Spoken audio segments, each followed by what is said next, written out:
From Christianity Today, you're listening to The Bulletin, a podcast about the people, events, and issues that are shaping our world. I'm Mike Cosper, I'm the director of CT Media, and today I'll be joined by Nicole Martin, CT's Chief Impact Officer, and Russell Moore, CT's Editor-in-Chief. We'll talk first about the crisis taking place at our southern border and how the church is responding. Then we'll be joined by Tom Nichols, a staff writer at The Atlantic, to talk about the Durham Report and what it says about the Russia probe during the Trump administration. In our final segment, I'll be joined by CT's Kate Shellnut to talk about a story she wrote about a ministry called Chi Alpha and a serial sexual predator who worked in their midst. Stay with us.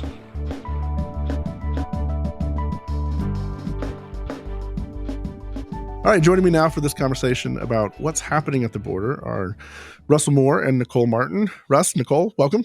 Thank you. Good to see you, Mike. All right, to set this up for listeners to kind of catch up where we are, last week, the Biden administration allowed something called Title 42 to expire.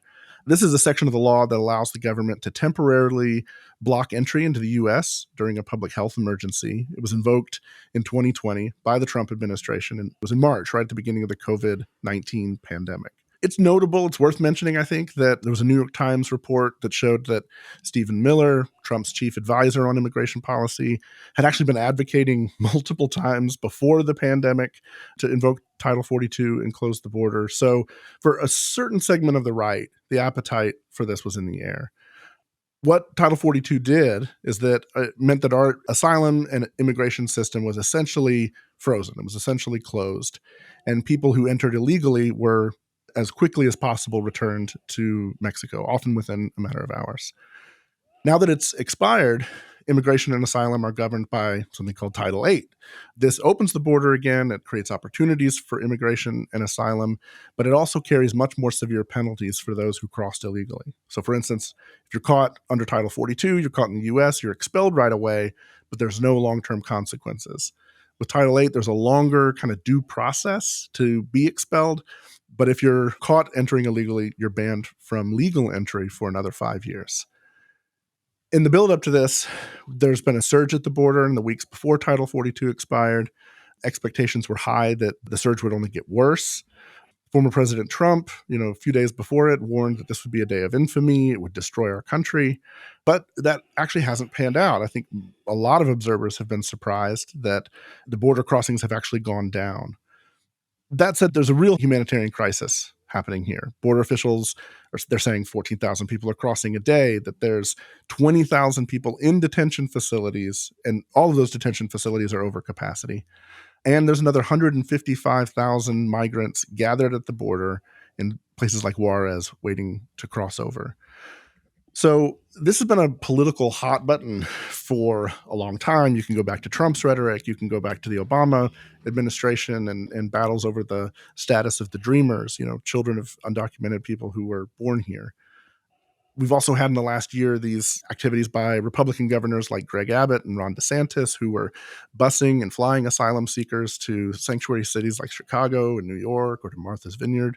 But you also had Democrat governors in Arizona and Colorado who were doing the same thing at various points. Russell, this is an issue you've written about, spoken about for many years. When you think about where the church is on this question, how would you kind of describe the landscape and what's happening in the church right now? Well, let me take it in two ways. I think we see something that's happening in the country, and then we have something that's happening or could happen in the church. When it comes to the country, I think that what we see at the border is an example both of what's wrong with America and what's right with America. And when I say what's wrong with America, I mean the fact that there really is no workable solution anymore when it comes to definitively dealing with this. Because for a long time, what many of us who've been working on this were working on is let's pair very tough border security with policies to be able to help people who are here already to find some pathway to making it right. It's very obvious now that those kinds of compromises and reforms just aren't going to happen anytime in the future that I can see. Of course, things can change really rapidly, but not anywhere soon in this environment. But it's also a sign of what's right with America. I mean, if you think about what Ronald Reagan used to say during the Cold War, it's a sign when the wall comes down, or even if people just think the wall might be porous, which direction are people going? And you don't have Americans trying to flee to Venezuela.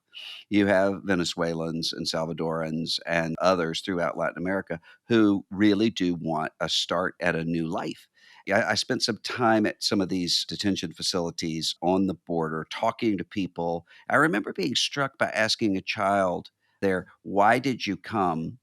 And he said, "To get away from the tax collectors," which I had in my mind IRS agent.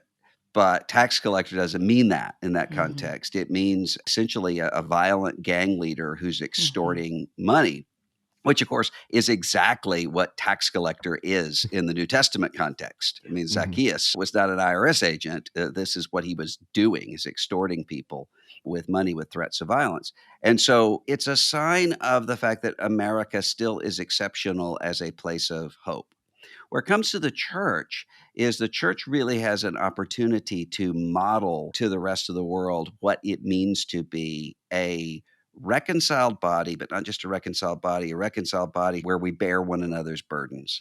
That includes some of these very difficult issues. So I've said for years, people of goodwill can disagree about what are the specific policies that are going to fix the immigration system or the border system or whatever. What we really can't disagree about are immigrants themselves and people created in the image of God themselves. And the church has an opportunity to model that and to show that to the rest of the world. Nicole, how do you think that's going? How do you see the church's response and how it's being received? Well, it's an interesting question because I think immigration brings a clash, especially in evangelical churches, of two realities. One is the charitable abroad reality, where evangelical churches tend to be very generous and charitable, especially in missions with people abroad going in different contexts and serving those communities in those contexts.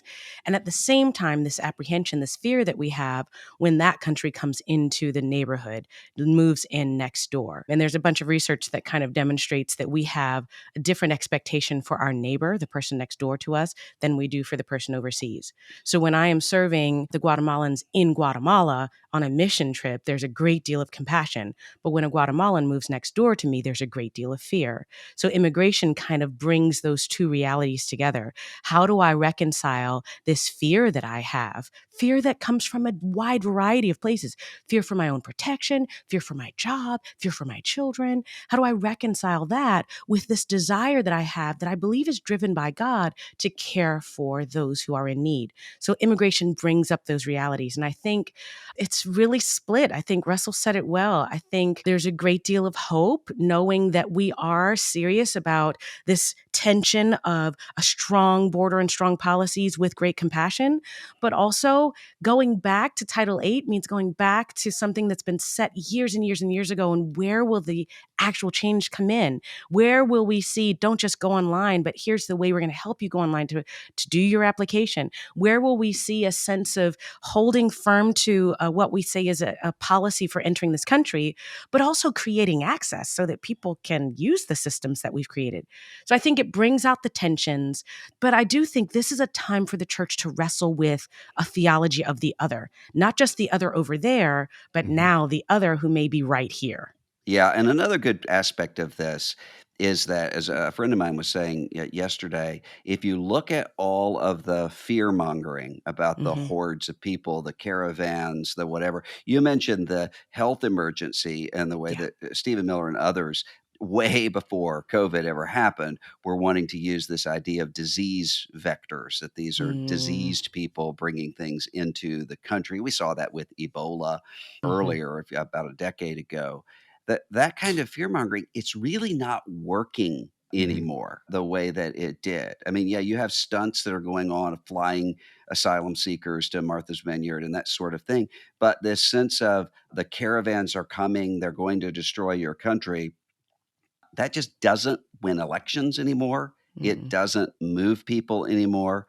And so that's a reason to say, okay, well, maybe just your normal, regular people in the country, as opposed to your cable news enthusiasts, are really ready for something different. Yeah, it strikes me. I mean, I think one of the things that we forget is the power of the story of the American immigrant. I mean, Yeah.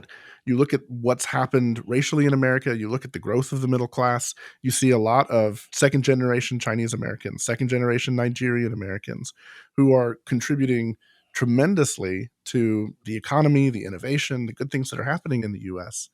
And it strikes me that at the core of a lot of the fear is this scarcity mindset Mhm, Mm. that, if we let too many people in, they're going to take our jobs. They're going to, mhm. prices are going to go up. It's going to be, it's a matter of competition as opposed to being a matter of like, no, this is actually a contribution to the economy. Mhm. It's also striking, like, there's cognitive dissonance, I think, in the moment where there is a lot of anxiety about immigration, and there's a worker That's shortage in right. the United States right now. I was just at a restaurant, just a crummy restaurant the other day, and they needed 6 people to work. They had 2 people show up for work that day. There's lots of dissonance around it, and at the same time, to me, the busing stuff that took place a few months back, it's very trollish. Mhm. And yet, there was something to me that came out of that where you saw this reactivity from the mayor of Chicago, the mayor of New York City, both of whom said, "You guys got to stop this. We can't handle this." And in Texas, it's tenfold or a hundredfold that they're trying to sort of manage the people. And to me, that doesn't speak to like the righteousness of using people like political pawns or whatever. What it does speak to is this is something that nobody seems to actually want to take action to fix. Mm. And it's like, if we want to have if we want to have the border open, we want to have these people come into our country, then let's make sure that we have the capacity to process people and to handle it properly. So there's not a 2-year long backlog, which is the average Right. right now for someone's asylum claim to get processed. And then on the other side, again, this sort of scarcity mindset that just says no, no, no, no, no. And so you get the gridlock and we're stuck with this horrendous status quo. The people who suffer the most are people who are running from gang violence in Haiti, running from organized crime in Ecuador, running from the total economic and political collapse in Venezuela. It seems to me once again we're in this place where fear and anxiety drive policy and nobody wins. I mean, it's bad for everyone.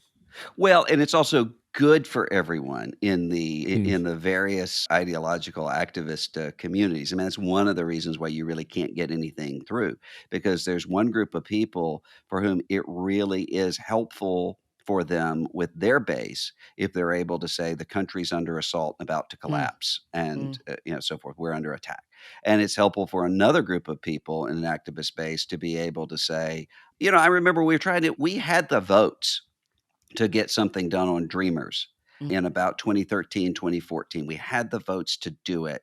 And some of not all of them, but some of the activist groups who agreed with us on immigration were saying, no, no, no, no, let's kill it because we want to hold out for the whole deal. And we're able to say to people, if you vote to protect Dreamers right now, you're actually going against us Mm. because we want something massive. So there are people for whom the status quo really is in their interest, Mm. and it takes everybody else saying, "No, we really can do something different than this." And I mean, don't you think it kind of taps into political ideologies also? And this is why I think it's so important to not allow your politics to guide your theology, but the other way around. But there are people who will say, well, it's the government's job to make sure that we secure the borders. It's the government's job to make sure that the process is right. But those same people are often saying, no, let's go for a smaller government. The government is too involved. The government is too engaged. Well, who's going to solve it? I mean, how are we going to work through this in a way where we do empower the government to work with us, for us, but also what's the role of the church and church serving organizations to Mhm. step in? And I think I've been so encouraged by that when you watch, the bus loads of people who are dropped off in crazy places like in Martha's Vineyard. You see the church Yeah. rising up to say, Mhm. I'm here. We saw this same thing in Ukraine, where in Poland and in other parts of the surrounding countries, people were driving in their cars saying, just jump in and we'll take care of you. But that shouldn't be the only solution. So Mhm. this is a good time for the church to wrestle if we choose to go into the issues that we need to be talking about. Yeah, and this is one place where I think the church actually does get a bad rap, an Yeah. undeservedly bad rap. Because I know on the border issue, for instance, I would have to deal with church after church after church calling and saying, "We want to send people there to care for the people that are there. We want to send our Yeah. disaster relief group to be Yeah. there caring for people." I have to say, "You can't do that. The government won't let you do that. There are other things Mhm. you could do, but not that." So it's, in many cases, they don't know what to do, but they want to, Yeah. Mhm. and that's a good sign. On that point, I mean, what can churches do and what can individual Christians do? And what are ways the church is contributing in meaningful ways? Well, I mean, one of those ways is identifying asylum seekers and refugees and newly situated Americans or potential Americans in your communities and actually serving them. And I think Yes. churches are doing that all over the place. Nobody really pays attention to it, but that happens all the time. I mean, Yeah. I'm in Mhm. Nashville with a large Kurdish community, churches completely connected and caring for them. Same thing happening in Minnesota with Sudanese communities. And so just asking that question, who are the people around us who are there? I mean, imagine being newly in a place where you don't speak the language, your children are Yeah. newly adapting to a place. People need not just sort of services and care, they need friends. Mm. Yeah. And churches that can do that are really helping a lot. And I think there are tons of organizations who are coming alongside churches to help. I mean, the number one thing, though, for me is allowing pastors to be equipped with the right information, pastors and leaders to be equipped with the right information to share with their churches. The challenge we have in this time is that pastors are either all politics and all policy every Sunday, so much so that it overburdens the congregation, or they're no politics and no policies any Sunday. So you have this kind of sad bifurcation that I come to church to either worship or be equipped, but not both.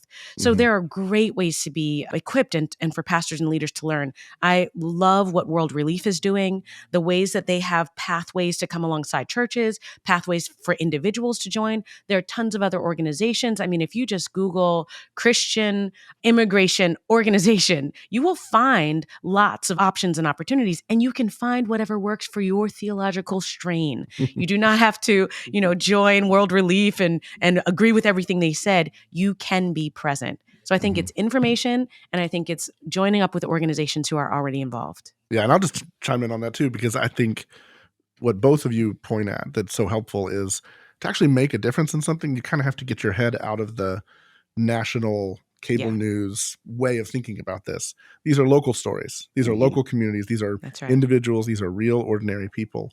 And that's really the place where the church in particular can make such a difference. So, Hmm. all right. Well, we will be right back.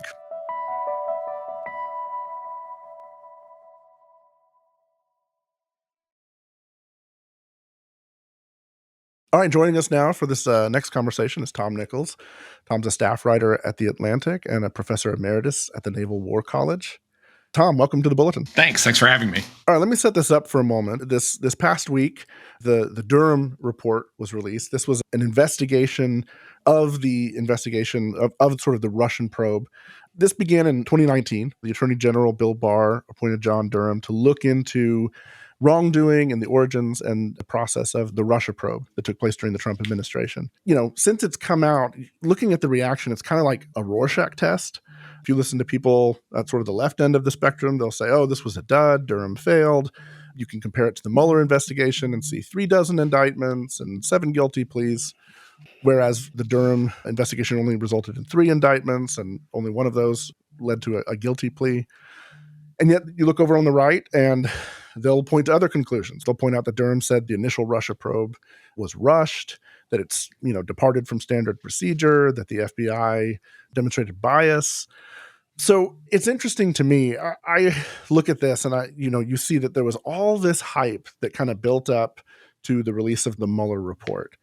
And because of that, when the thing was released and because of the way it was released through the Attorney General, it landed with a little bit of a thud. If you've been listening to the media on the right, the Durham report sort of lands in the same way. And so, like I said, it feels like it's this Rorschach test. People are kind of seeing what they want to see. Tom, what do you see? I think the people on the right, the right-wing media ecosystem that's trying to turn this into a big deal, you can almost see them sweating with the caloric effort to try to make something out of this damp squib of a report that basically says, I spent 4 years and millions of dollars and I traveled the world and I came up dry. So let me just say, as John Durham, I don't like the way the FBI did things, even though in the report, I, John Durham, am also going to say that I think the opening of the investigation was legit and something the FBI had to do. If a guy at the Justice Department, a prosecutor, doesn't like the way the FBI does things and there are no, detailed accusations or indictment, that's, I think, I don't want to steal this line from somebody else, but they said that's not a special counsel report, that's an op-ed. Durham came to the conclusion that I think Barr intended from the minute they opened this, which was to cast doubt on the procedure, which was to mollify Trump, because Trump wanted it. And Barr, for all of his reinvention as a Trump critic and constitutional defender, Barr was all about making sure that Donald Trump's psychic needs were serviced by the Justice Department.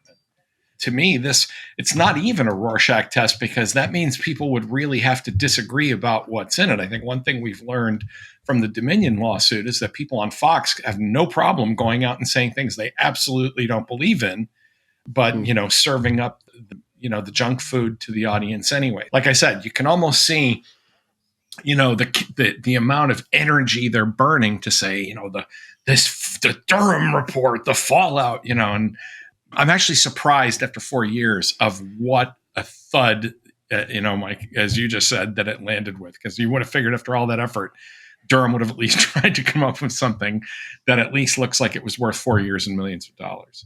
Tom, I guess what's irritating to me is my dad was with the FBI in the 60s. And one of the things that we see happening right now is that there is this hostility toward legitimate law enforcement that's coming from a very different place than where we expected it. The defund the police sort of rhetoric on the far left, we now see far more of that on the far right, with just a questioning of all of these legitimate law enforcement offices. Is this something you think is temporary, or is this the reality we're going to have to deal with? It's such a great observation, because so many times I find myself listening to the Republicans talking about the FBI, and I'm like, wow, when did Noam Chomsky become the head of the Republican, program committee? I'm old enough to remember when people talk that way about the FBI, on the far left. It's indistinguishable. It's a government within a government. It's a state within a state. They're renegades. They do whatever they want. I mean, wow, it's like J. Edgar Hoover never died. To your larger point, Dr. Moore, I think the bigger problem here is that the Republicans have become hostile to any institution of American government that contradicts them or limits their grasping for power or intrudes on their reality. And the FBI is just one of many such institutions that have just gotten in their way that way. It doesn't matter what the institutions are. I think it's especially shocking to anybody. I'm a former Republican. It's shocking to anybody that used to be on the right to see Republicans attacking the intelligence community, the law enforcement community, are siding with the Kremlin and cheering on the Russians. We could go through a whole list of institutional attacks that people on the right have made against the structures of American constitutionalism and government, simply because either it offends them to have their reality contradicted, or because some of these institutions have acted as structural impediments to their seeking power. You said a phrase when you were talking about the Durham Report that I wrote down because I thought it was brilliant. You said that this is just another way for Donald Trump's psychic needs to be serviced by the Justice Department.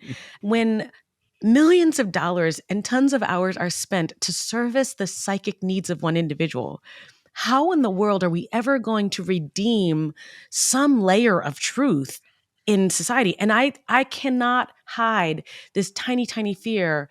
What happens if in 2024 there's this groundswell of this is exactly what we want? Are we setting ourselves up for more servicing of psychic needs? And what in the world are we supposed to do? Well, we're setting ourselves up for an authoritarian government.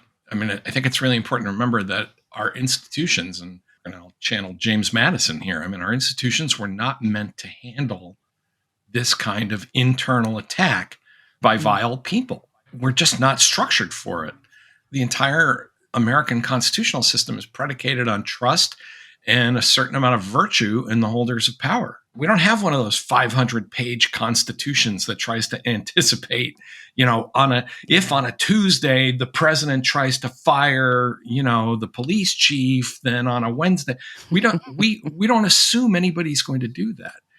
What I'm more worried about, Nicole, than a groundswell. I mean, Trump's cult of personality is durable and is going to stay with him no matter what. What I worry about is that millions of people buy into the gaslighting and the moral equivocation that says, Trump, Biden, two sides of the same coin.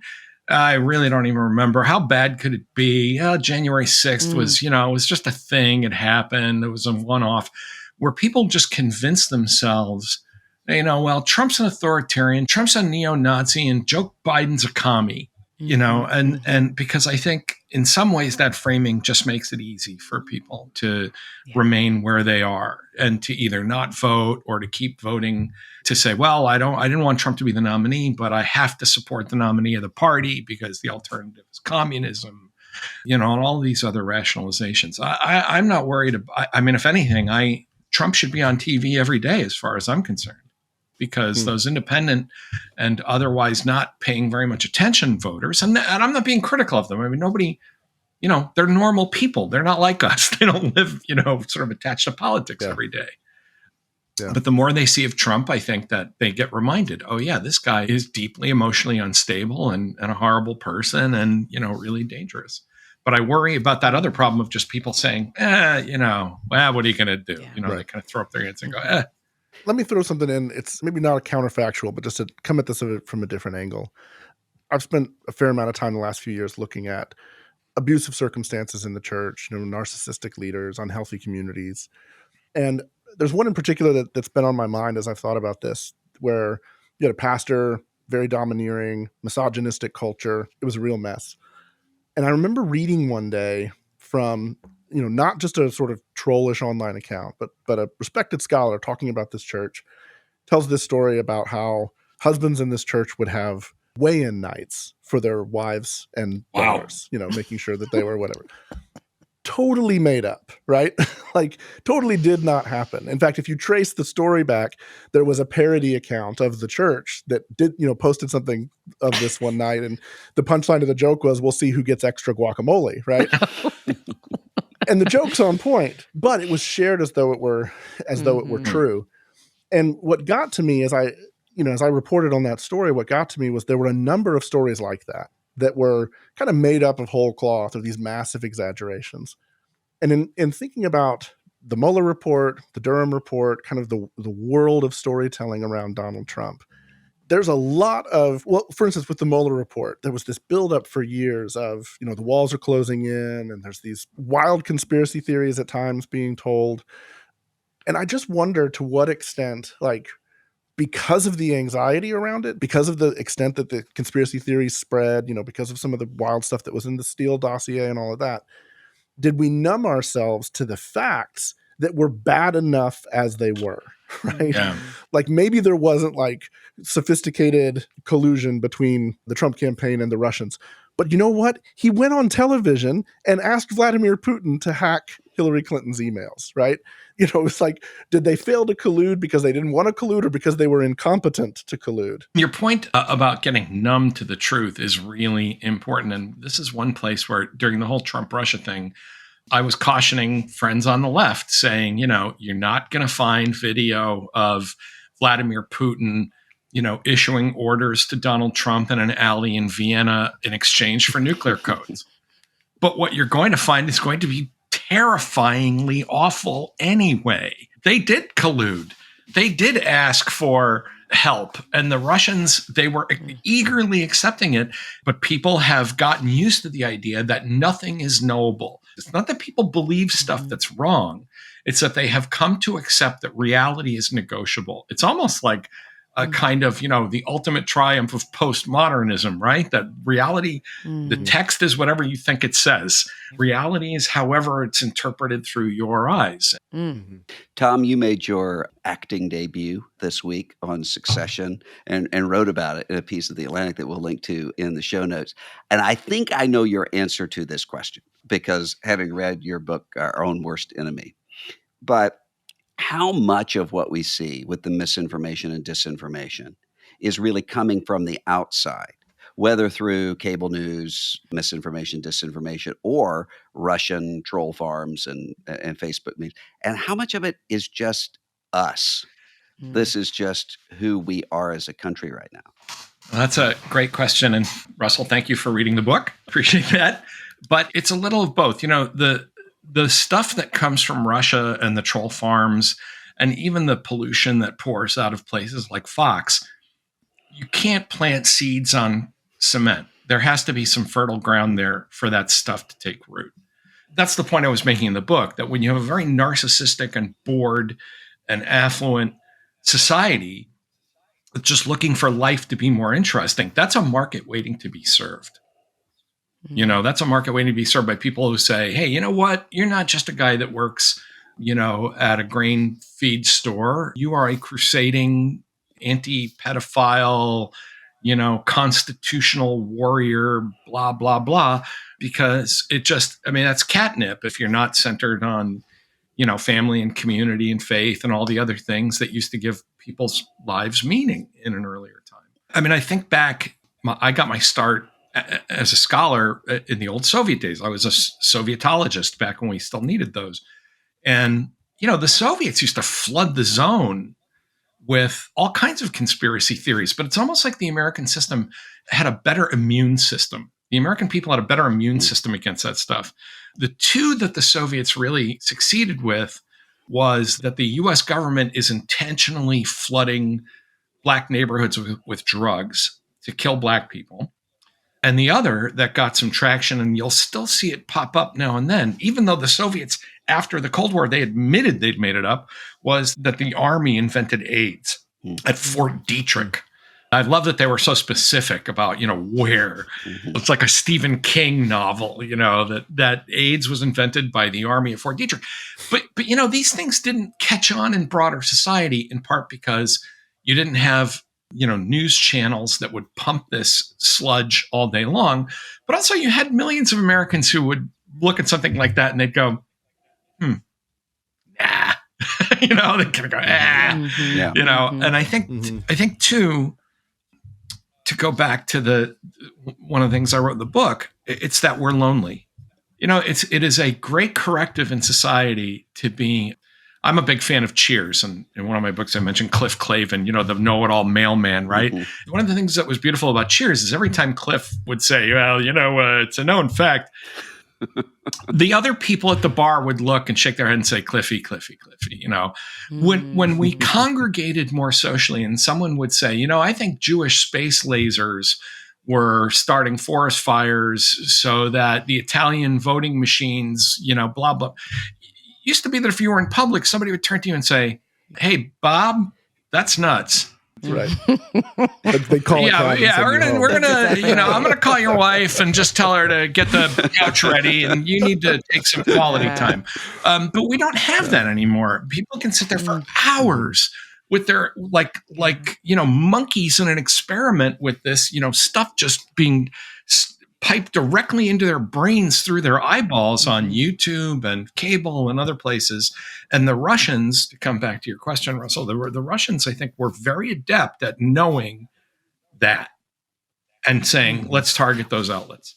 Let me bring it back here for us as we wrap up. You used the phrase earlier, common sense. And when I thought about that, there's sort of this American idea, whether it's Benjamin Franklin talks about it, Tocqueville talks about it, this idea that kind of what made America America was this common story, right? And that certainly seems to be one of the elements that's lost. When I think about the loss of common sense, that's a big part of it, that we don't have this sense of quote unquote national unity. In fact, it's so oppositional now that you have competing narratives about who's the most aggrieved in our country these days, right? When you think about that challenge, And let me just throw it to all of you on this front, because I have no clue. When you think about that challenge, how do we address that? How do you tell a unifying story? How do you break through grievance to something more coherent, and coherent in the sense of bringing people together? Well, that's hard. I think that it's not a matter of trying to win with competing narratives or stories. I think, again, if the well is poisoned, then no matter how much good water you put into it, it's not going to solve that problem.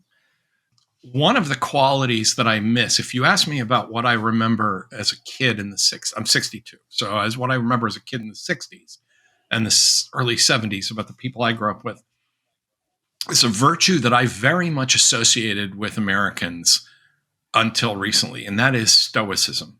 Mm.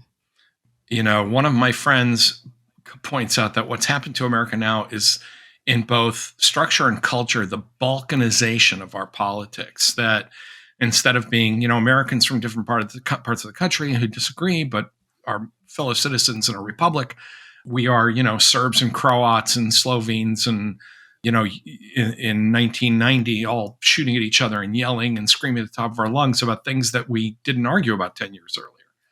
But stoicism, to me, the Americans, think of, like, you know, as we were going into the late 60s, early 70s, that if you were asked about the positive virtues of Americans, and yes, I'm fully aware, you know, that we were also a country that had serious racial wounds, you know, income inequality, deformations of capitalism. But also Americans, if you ask them about this, we'd say we're can-do people. We get the job done. You know, we get up and we just, you know, do it. My father was born in 1918. He was a, you know, greatest generation guy. You know, he used to say, you do what you have to do. That was just, if I ever complained about anything, my father would say, well, you do what you have to do. That is gone. I mean, we have become, and I don't mean to minimize it by putting this way, but we're kind of this nation of screechy drama queens who are constantly, you know, and I think this goes back to the things that I've been writing about narcissism, about me, and, you know, how was I heard, and why, you know, how does this affect me and my grievances? And I just grew up around a generation of people who just didn't talk that way. I mean, sure, they'd sit at the bar at the American Legion or wherever they were, and they'd say, you know, the damn government, you know, those pinheads in Washington, you know, taking that bite out of my taxes and all of that stuff. But in the end, there was a basic respect for American institutions and an understanding of how fortunate we all were to be here. Now, maybe that's part of the immigrant experience as well. You know, all my grandparents were immigrants, and the idea that, you know, anytime you complained about America, you'd get an answer of saying, yeah, well, should have been in Ireland in 1890 and get a look at that, Pally, you know, or as my father's, you know, there's a reason we left Greece, you know. I think that with affluence, high living standards, widespread boredom, we have just lost that. And I think, you know, if there's one value that I would really want to bring back to America, it's stoicism, because that is the insulation against all these grievance-based appeals, all these conspiracy theories. That's the inoculation that allows you, when someone says, Joe Biden's selling uranium to the commies, you know, that you sit there and you go, yeah, okay, whatever. You know, I'm not so sure about that. And the other thing is that led people to say, that's why people read newspapers. They just said, you know, once a day, I'm going to read a newspaper and I'm going to, you know, learn stuff. And then I'm going to go back to work and just get on with life, instead of living in this constantly jacked in information stream that enervates and exhausts people. I mean, I keep telling people it's okay not to know everything all the time. I'm paid to have opinions. People literally pay me to say what I think, and I don't watch the news as much as you do. You know, that's the thing. I think without that stoicism and with that constant, instant emotionalism, with our nerves being 3 inches above our skin, I don't think that better narratives are going to solve anything. Like, sorry, I didn't mean to be a downer there. No, I don't think it is. I mean, to even take that one step further, to sort of frame it in the language of Christian ethics, you can look at Jesus' teaching in the Sermon on the Mount. You know, the way he talks about anxiety, the way he talks about this perspective on the world. It's like, you know, you worry about your clothes, you worry about the way you're provided for. Look at how, and so I do think there's a real solid connection to that. that vision of an unanxious presence, an unanxious life. And when you think about particularly the challenges we have in the church right now, if a person is crucified with Christ, raised to newness of life, seated with Christ in the heavenly places, at the right hand of God, you don't need artificial drama. Mm. You're already part of a drama that doesn't need to be fed with something else. Mhm. It- Yeah. And I mean, if you return to the idea of the narrative, perhaps that is the narrative. And now is the time to remind us of who we really are. That you are not just a person who's caught in the swirl of AI feeding you information that they think you would like. You are a person whose identity is rooted in Christ. And I think that's going to build the resilience that we need for the next generation. Because unfortunately, whereas Tom, you had the privilege of sitting next to your grandfathers and hearing their stories, we have a next generation who's growing up and they're not hearing as much from grandma as they're hearing from YouTube or from whatever influence they have.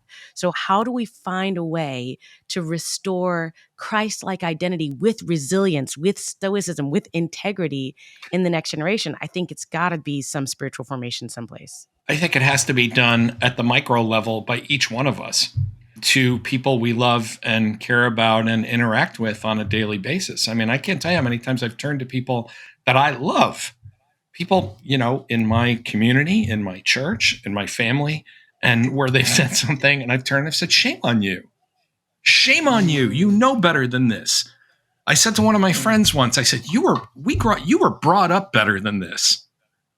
And he kind of reared back and I said, think about what you just said, but I think as well, we've lost because of our constant immersion in and I love the way C.S. Lewis talks about this in Screwtape, that the way you really, grab the man's soul is to just immerse him in sensory experiences in the slipstream of constant reality, because you lose the sense that there were people before you and there are people that are going to come after you and that you live in a transcendent reality. Instead, everything is this is about me right now. Donald Trump, I think, crystallized the personality that says there is no past, there is no future. There is only the next 10 minutes and how I navigate it for me. And I think that is just socially, I'll leave it to you, Reverend. It's spiritually destructive, I think, but it's socially and politically poisonous to think that way. Okay, well, once again, Tom Nichols, staff writer at The Atlantic, thank you so much for joining us here at the Bulletin, and we will be right back.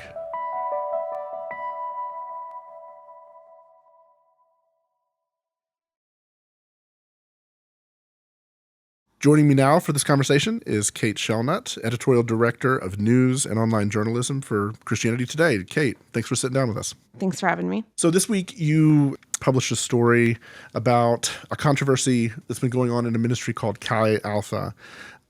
Why don't we start kind of at the beginning of this? Because I think this is a very specific environment in terms of the kind of Christian community that it comes out of. And it's also a ministry, Chi Alpha, that many people won't have heard of. So why don't we start with what is Chi Alpha? How is it connected to sort of the Assemblies of God churches? And then tell us a little bit about this story in particular. Sure. Chi Alpha is a college ministry. I think like a lot of student ministries on college campuses where they do evangelism, worship, discipleship events on college campuses. They function with like a small group model. It's a co-ed organization, but a lot of times these small groups are divided up into young women, young men, and then they have ties to churches, to Assemblies of God churches in the area, because the Assemblies of God sponsors the chapters. So Assemblies of God being the largest Pentecostal denomination in the country. And so a lot of times the goal would be for these Chi Alpha students, right, to go on to do student ministry in other contexts, maybe go on to be missionaries or church planters. They really see it as like a training ground. And that was the case among this group of Chi Alpha chapters in Texas. It was out of Sam Houston State University, which I knew from having lived in Houston. It's about an hour north of Houston in Huntsville, Texas, a state school. But it ended up being the place where the biggest Chi Alpha chapter in the country grew. And so they had this great model of like multiplication, of involving students. And they used it to kind of spread some of the student leaders and staff from that chapter to some of the nearby chapters in San Antonio, College Station, Houston, and the universities there. So they grew this network And it's been the model that they've touted kind of nationally for how to organize these student ministry chapters. But as this was happening, the leaders of that Sam Houston chapter and some of the students had been tied with a man who was kind of I would say itinerant minister, but he didn't do a ton of traveling. So more like an independent minister, a guy who had been a mentor to some of the pastors and students involved. And he had what people have say like a real childlike, joyful personality, was someone who was seen as being like full of the Spirit. And he had been involved in some different youth ministry contexts, youth conferences, had gone to do youth training at churches in different places. And they saw him as a mentor, as a spiritual guru, and specifically someone who could counsel young men around same-sex desire, same-sex attraction, around masturbation, around issues of sexuality. A lot of times in those youth and student stages, that can come up as a topic more so than in like the life of the average church. And they'd been involving this man, I think dating back to 1989 or the early 1990s. So for decades, over 30 years in Chi Alpha. And over that time, he came to be convicted of child sexual abuse in the state of Alaska, where he had been traveling to work at a church during the summers, and yet continued his involvement. And in the past 3 weeks, since mid-April, more testimonies have come forward showing both him abusing, grooming, and victimizing young men involved in Chi Alpha before his conviction, as well as after his conviction. That even the men who the leaders knew and had defended him had called for leniency, so enough that they were involved in his legal fight in Alaska. He only ended up being imprisoned for like 90 days.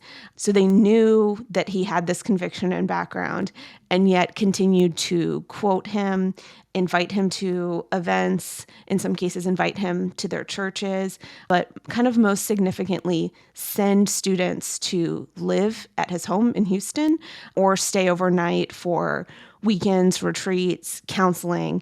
And his home was a place where he had a sauna, where he regularly invited men to go naked for spiritual talks in the sauna.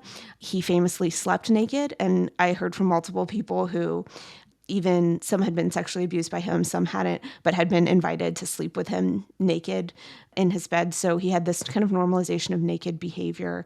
And then, of course, all of these stories coming forward, which has really raised the question, and this is kind of what the reporting was about, of he had been reported to Chi Alpha and to the Assemblies of God, which oversees and supports Chi Alpha.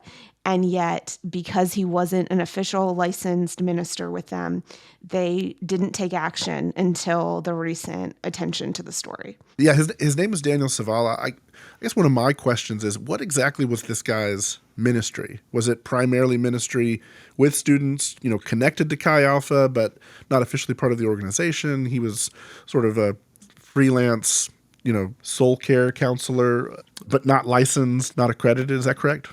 Right. And so I heard from members who knew him at the church in Alaska in the mid-90s who said he didn't really love being involved with families. He didn't really love being involved in the life of like a congregational church, but that he was seen as someone who had a real gift and focus with youth.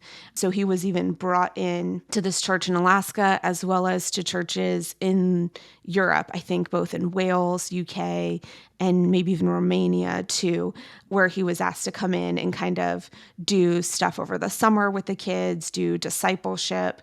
And that's kind of what he was known for. I knew he played the guitar, led worship a bit. He was known as like a big reader, like a C.S. Lewis fan, loved to like talk to high school, youth age kids about literature, about God, and was seen as kind of someone who's really smart and wise.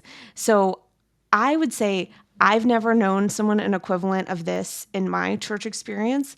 And even asking people in Chi Alpha in other chapters of like, hey, would you just have a guy who was like a smart spiritual guy that some people knew, like involved? And no one really had a model for who this type of person is. So if what I'm saying like doesn't ring true to you or to people listening, it's because I don't know that it's quite a normal thing. Yeah. Yeah, I mean, on many levels. What's the reaction been? You said these stories began emerging sometime in mid-April in a public way.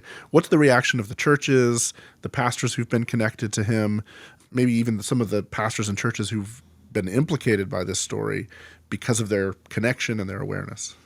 So, as I noted in the story, the first reaction that we saw from a few pastors who were directly connected to Daniel and who were seen as some of his biggest allies, supporters, promoters, people who would be the ones recommending and taking trips to visit him. They released statements that were like, I'm so grieved and shocked. Multiple people referred to him as like a master deceiver of essentially, oh, I had no idea that, this abuse was happening. However, we know from documentation that even if they didn't know about the continued abuse, that they know that he was someone who had a conviction for child sexual abuse. And a lot of what we know about people who are pedophiles, who abuse kids, is that it's not a one-time thing, and that it's a pretty fair assumption and a safe assumption to know that someone who has abused probably had abused before that and probably has a real strong likelihood, just psychologically, we know, to do it again. So it's a really unwise and risky decision to have that person involved with youth and even these young college students.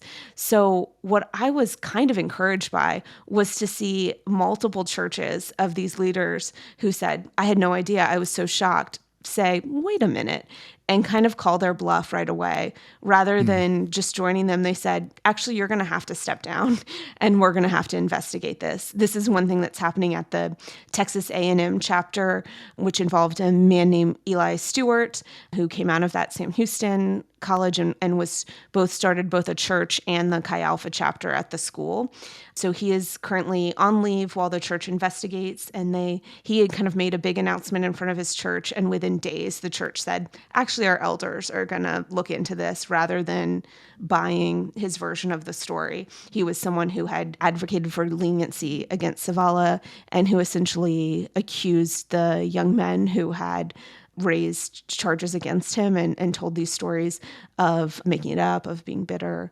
And that's not what courts found. He pled guilty to one of the charges in a plea deal and had been charged with 11 counts of child sex abuse. So that's not a little thing. The other was a case, and I thought this was an encouraging example. It was a case in San Antonio, Gateway Church, Assemblies of God congregation there, where they also have close ties to the local University of Texas at San Antonio, UTSA chapter of Chi Alpha. And they had students, both current and former students who are members of their church, come to them and offer first-person testimonies of being abused by Daniel and having been connected to him by Chi Alpha. And I think that had to be such a shocking experience to hear from multiple people across years that had happened, that the church immediately launched their own internal investigation involving their own lawyers and made the decision to issue discipline against one of their pastors who was known to have known about the sex abuse conviction. He didn't agree to go along with their plans for restoration. And so he was let go. They accepted his resignation. And they came across and were saying like, hey, this isn't a guy who was employed by our church, but when one part of the church body suffers, we all suffer. And essentially really was just apologetic that it happened. They found out that their small groups were using material that quoted Daniel Zavala, that they immediately removed that from their small group curricula and have kind of been really thorough in wanting to seek out and offer counseling and continue to investigate whether there were other places in their ministry that were touched. They stopped funding Chi Alpha chapters that had ties to him, and they were the ones who called for some of the UTSA staff to step down, which has happened in the days since my story came out. What is Daniel Zavala's status right now? Is he facing any criminal charges at the moment? Is he still doing ministry? So I know that reports have been made because some of these allegations took place during a time when he would have been on probation, which you have pretty strict regulations if you're a sex offender on probation. Those are the 3 years after your conviction where you can't abuse anyone, but you're also like not supposed to be watching pornography. You're not supposed to be in certain community settings that involve children and youth. And it seems that if the allegations that have come forward online are true, that he's raised those. So I think his parole officer had been informed and that there have been reports made to police.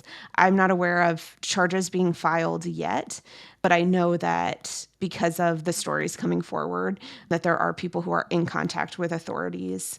That's the biggest question that I've got is like, why isn't this guy arrested yet? And I know that it can be a complicated process, but they're trying. Yeah, I thought yesterday Beth Moore tweeted something that I thought was worth quoting. She said, Beth Moore, the writer and Bible teacher, she says, "I'd like to say as a general rule, no one pastoring, teaching, serving, mentoring, or ministering to you in any capacity needs to be inviting you into their hot tub, sauna, spa, shower, bath, or bed. For the love of all things holy, if your spiritual mentor suggests undressing, run for your life and tell someone you trust."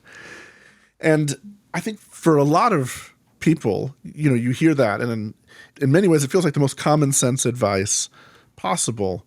But you and I were talking before we began recording that this is not an isolated story. There are other examples, such as Judge Paul Pressler, a significant figure in the SBC, and Kanakuk, a Christian camp that Nancy French and David French have done significant amount of reporting on, showing similarly this legacy going back decades of sexual abuse with similar patterns. Hot tubs, sauna, young men, How do you see this fitting in the sort of broader picture of abuse that's emerged over the last several years? And what can churches be thinking about taking away from a story like this to protect themselves and to protect their kids?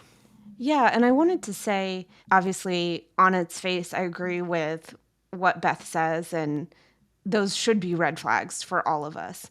But the other thing, the kind of lesson from this is that when you're a victim, when you're in a group, when you're being groomed by someone who is predatory and who is a pedophile, there's a real voice in your head that might start saying, this isn't right. But then there's a counter voice that comes that's like, am I the only one who thinks this is wrong? Because you see what happens among other people who have been groomed and who have seen this behavior normalized. I think I mentioned that there was a forum that came forward to share for victims of Daniel Savala to share their stories. And so many of them said, I felt like I was crazy for not going along with what everyone else seemed so happy to go along with. And even people in other Chi Alpha chapters there was even groups of girls who talked about going into a sauna and they would all like take off their clothes, take off their tops. And one girl saying, I don't really want to do that, or like skinny dip tonight, or like take off my shirt in the sauna. And she was accused of like, this is how we build vulnerability. Like, this is our small group. How can you trust someone if you haven't seen them naked? That they would go on rationalizing and even like directly arguing with it. And so the other thing is that, one, there was a degree of exposure of just him being naked and kind of treating it as normal, but also him talking about it. Like I mentioned in the story, he talked about Adam and Eve were made naked and ashamed and unashamed. And so we're claiming that. And if you have shame about being naked, like maybe you have a problem. And so it was like this twisting on people of, oh, you can't masturbate next to me? Is it because you're gay? Of like the weird mental gymnastics, right, that were gone through to like rationalize the behavior in real time, to the point that I think in your mind, you think, oh, if this really was wrong, they wouldn't talk about it like this. Mm-hmm. And they would, because that's how grooming works. But I think it's hard to imagine being in a situation like that until you are, especially in an age where you're like spiritually vulnerable, you're told to trust this guy. I mean, we know him by his name and by his conviction, but they knew him in a different context. So I think that a lot of the cautions that we have in place that seem like overkill are really to prevent stuff like this from happening, where a lot of people test those boundaries and their willingness to talk about sexual issues right away. One of the sources talked about how the first time he came to Daniel's house, Daniel opened the door and was like changing as they came over, and was like, he knew we were coming over. Right. Like he could have been changed, or he could have waited and not opened the door. And so also really trusting people's gut of like, if it doesn't smell right, if it's not right. And a lot of people even put it in spiritual terms of like, I felt like the devil like took my discernment away when I walked into that home. And so I think it's really scary, all the things that you think, how could this happen, that we know do happen because of the patterns that take place, especially among younger people. Yeah, that slow process. I mean, with grooming, it's that slow process of normalizing something that would initially cause that reaction for most people. And I think especially among Christians, you would be considered sexually immature, right? As an 18-year-old or a 19-year-old, even if you are no longer a minor. You're not someone who really knows what to do with your body, or maybe you haven't even been in an environment to talk about it. And so this is the first place that you've got that. Yeah. And it's someone who's using it against you or using it for their own purposes. I did think one of the significant details in this story as well is that this is somebody who was neither an ordained minister, nor did he hold any, particular licensing or credentialing as a counselor, which I can imagine someone being in a position like that and sort of organically having had relationships with pastors, people being like, oh, he's just a wise old soul, right? But this does sort of heighten the awareness of what the danger is, because in a sense, something could go bad and he could simply move on to another community. There was no way for him to be stripped of his license if some of these things came forward, because there was nothing for him to lose. I mean, obviously there was, legally speaking, but he could simply move on to another community. He could, it was very difficult to be held accountable when he was in that position. Kate Shelnut, thank you so much for your work on this difficult story. And thanks to all of you for listening. That's The Bulletin, and we will see you next week. The Bulletin is a production of Christianity Today. It's executive produced by Eric Petrick. It's produced by Matt Stevens. It's hosted by Russell Moore and Mike Hosper. Azure Phelps is our associate producer. The show is edited and mixed by TJ Hester, graphic design by Brian Todd, additional design by Amy Jones, music by Dan Phelps, social media by Kate Lucky. Thanks for listening. We'll see you next week.